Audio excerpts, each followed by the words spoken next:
Welcome to the Daily Agenda. Well, autumn is definitely in full train here. It's very chilly and damp, and I would say this is probably the last opportunity I'll have to record at this location, certainly for the next week, as the weather forecast is a deluge of rain. Whoopee. Oh, I suppose after the driest year I can ever remember, since the middle of February, it's to be expected, is it not?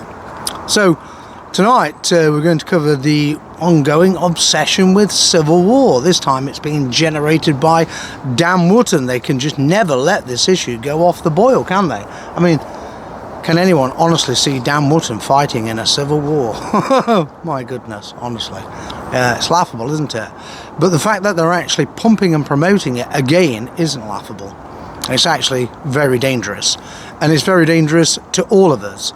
Not just to the centre riot, but it's also dangerous to nationalists who could be drawn into it. Now, speaking of nationalism, the video I made the other night about starting a new nationalist party, well, we've had some pledges of funding from around the country to start the new nationalist party, but not enough. Probably only 10% of what we actually need to do that. So it's entirely left with you. I'm still not entirely convinced of the need to create a new political party, as I'm completely of the mindset, in truth, to go ahead with the nativist movement, which I think is far more important in this situation that we now face, where primary balkanization is creeping in rapidly. Now, we can already see primary balkanization in Birmingham, can't we? Very, very definite and clear signs of primary balkanization there. In fact, I was just watching a video earlier of a black militia. That's what it's being called, a black militia in uniform, lockstep, marching through Birmingham with their standards. Now, could you imagine West Midlands police allowing a white militia to do the same thing? They would have riot police out in their hundreds. Their entire deployment of riot police would be out. They'd call in reinforcements from all over the East Midlands as well, and other counties, and to smash it, because the police are the enemy. They're the enemy of all right-wing people. They've made themselves the enemy, and that's all there is to it. And so that gets us back onto the civil war subject. So some hard talking, I think, really needs to be done, and I've done quite a bit on it, and but it needs to be countered. I think really explained more than anything else the reality of the situation, because when we have the likes of Dan Wootton, who's another Rob and Sob fanboy, total Ziobot, pushing the same old narrative, the Ziobot narrative, to get white working class men at war with the immigrant population. Well, who gains from that? Who gains from it? Think about it. Can we actually even spell it out on YouTube? Maybe I'll have to do that on Rumble. Speaking of Rumble, I've made a couple of videos for Rumble this week. That's why I've not been on YouTube as much. So if you want to watch the Rumble material, then obviously you're going to have to sign up to the Rumble channel, which is exactly the same profile, Daily Agenda UK. So off you go and sign up to Rumble if you want to watch that material. There's one there about the grifting operations of Tommy Robinson, with a stack of photographs and evidence which simply would never be allowed on YouTube, because they'd make a litany of complaints about it and have it taken down under censorship. And that's just the reality of the situation that we're in. So yes, you'll find a great deal more material from me on Rumble in the next few months. I might even migrate over to Rumble completely because of the censorship here on YouTube. And in truth, there are actually quite a few documentaries that I want to make using keywords and references which YouTube simply would not allow, because it's not a free speech platform. But Rumble is much more. Well, it's not free, but it's freer. One can wax lyrical a great deal more on there. So, in terms of Dan Wootton and his pumping and promotion of it, It's like it had gone off the boil. It had gone off the boil. Truly it had. And we were thinking, oh, maybe they've now calmed down a little bit and realised that civil war is not such a good idea, especially when they might have to fight in it. But no, not at all. No, they're back on it again with a vengeance. It's like an obsession that they have with civil war, talking it up. I find it absolutely ludicrous that men, so-called, who would never be able to fight in a civil war and never go anywhere near one, are the ones actually talking it up the most. It's ridiculous, truly. And as I said, it's actually dangerous. It's dangerous to everyone in the country to continue with this obsessive civil war talk. Because where's the preparation for it? Are white militias springing up? Nativist militias all over the country, like this black militia in Birmingham? One might argue that if a black militia can be formed, which it can with impunity, and the police just show no interest in it whatsoever, then why aren't white militias being formed across the country? Is the answer to that not self-explanatory? Or maybe they're being formed in secret? Is that the issue? Maybe these white militias, these nativist militias, are being formed in secret. And how could anybody be surprised if they were? But secrecy, of course, is the essence of the argument, is it not? Total operational security. That's my advice, quite frankly. So, is it wrong that nativist people want to do this? No, absolutely not.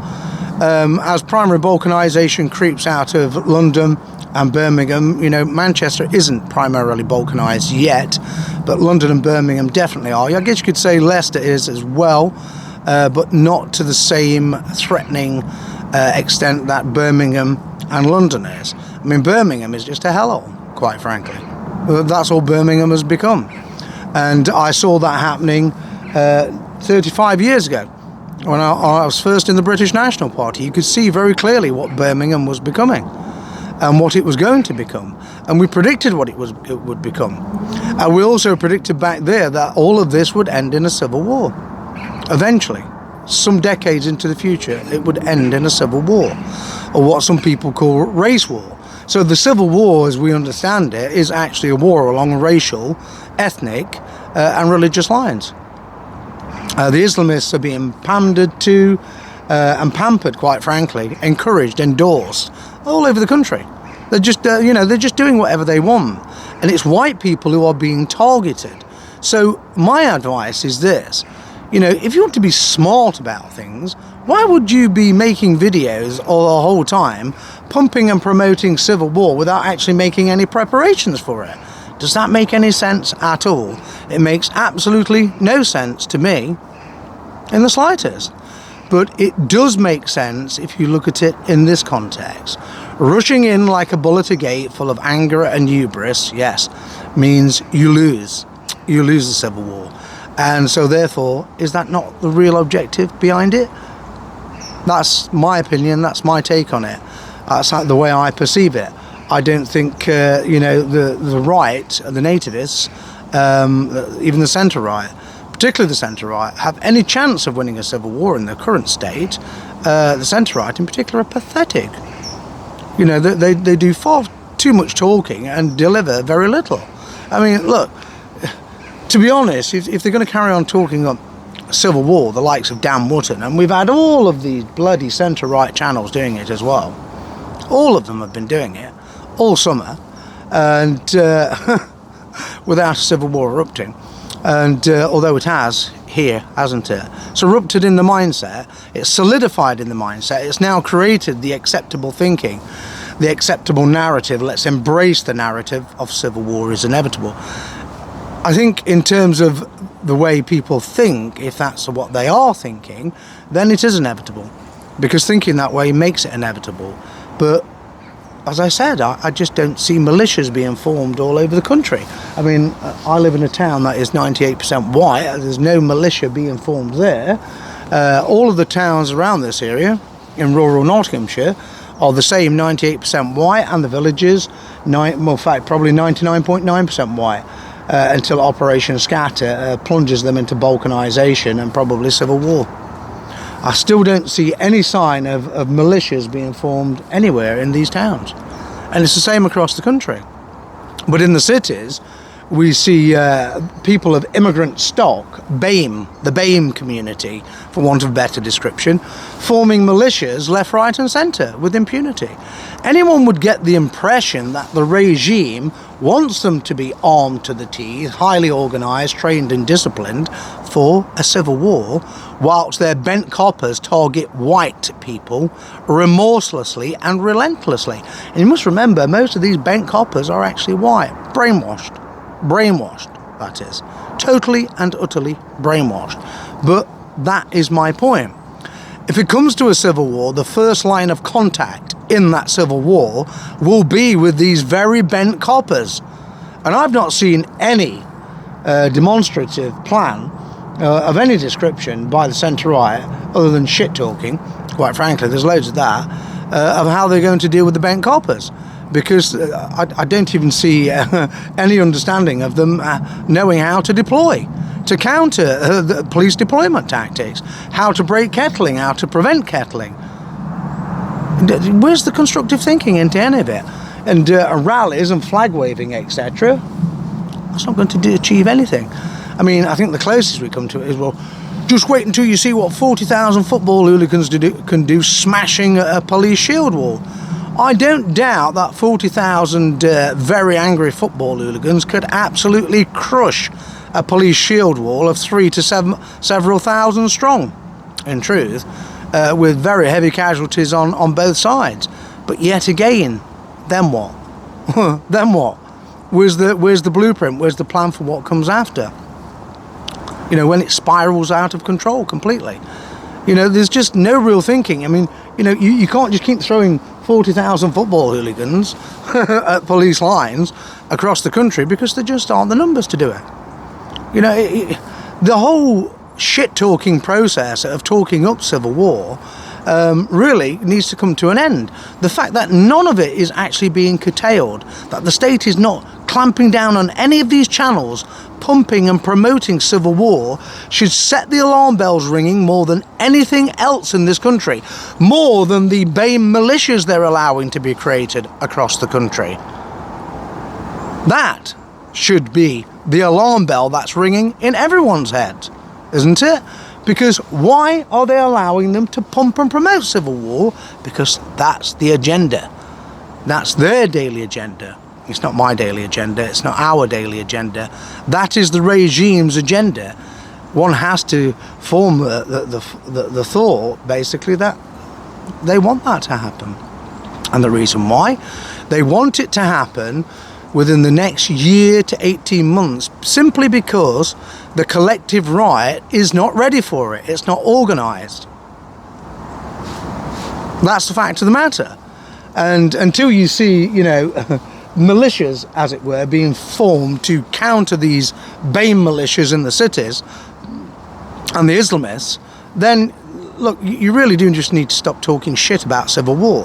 When I see a militia being formed in white towns, or a militia in every white town being formed, then I'll take this civil war talk seriously. Okay, because that is what happens on the eve of any civil war, is that the civilian population starts to form militias, and they're usually armed to the teeth. Whilst they don't have the training, they have the gusto, the patriotism, and in some cases the nationalism, a sense of identity, and above all the anger that's led to civil war. I just don't see any of it. You can't class a flag rebellion. And speaking of flags, the regime is pumping £250,000 into pulling down England flags across the country.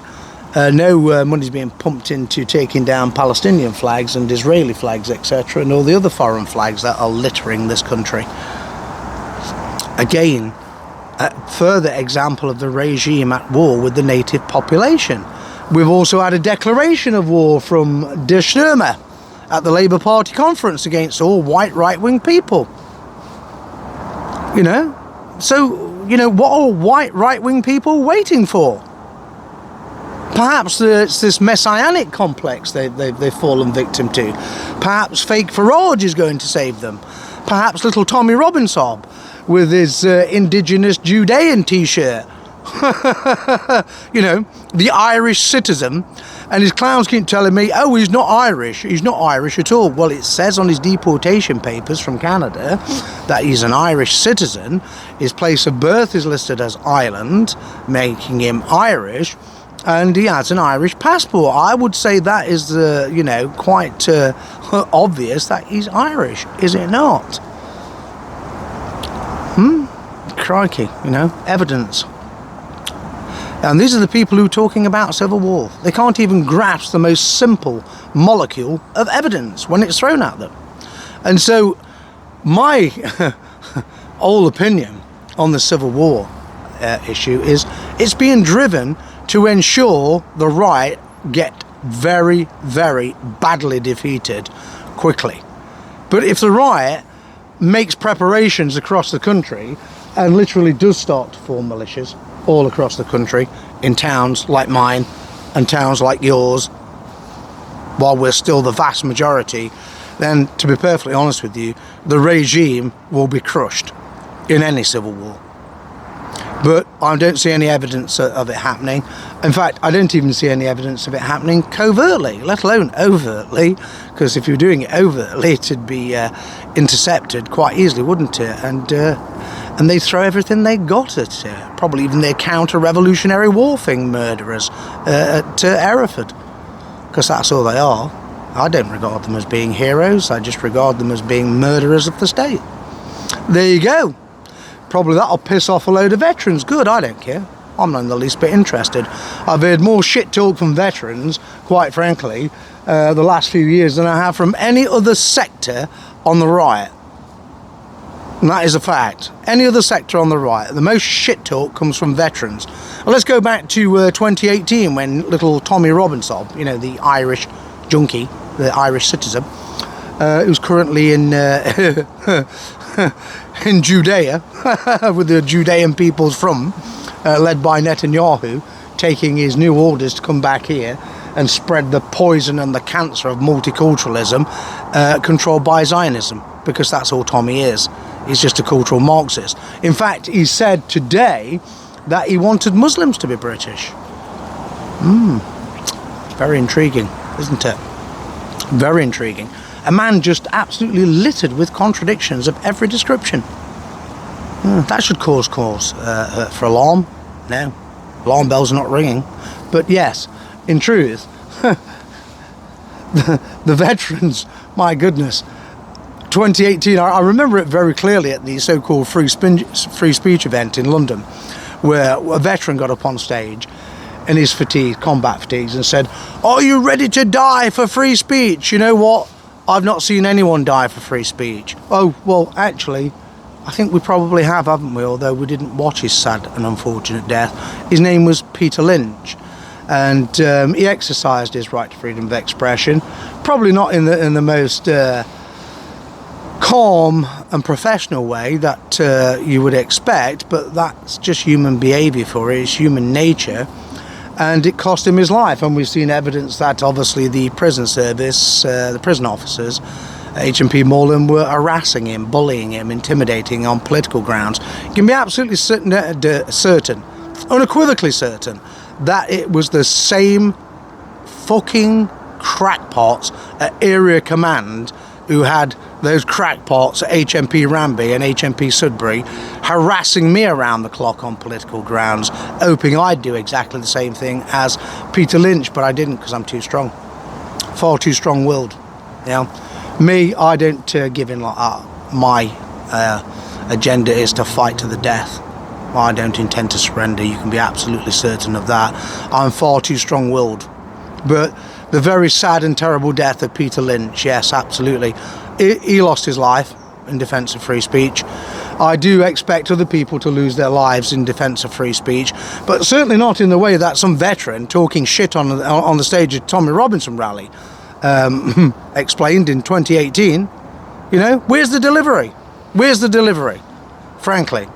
And speaking of that, one of the Rumble videos I made actually touches on the Peter Lynch fundraising campaign on the 26th of October last year, in which they grifted a reported £42,000, not one penny of which actually went to the Lynch family. And I'll reiterate, I have actually heard the three-way WhatsApp call between Dean Neal and the Lynch family, in which the niece of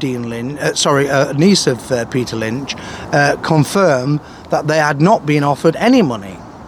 So why on earth would anybody want to follow an organised criminal gang like Urban Scoop or Urban Scam, Tommy Robinson, into a civil war situation?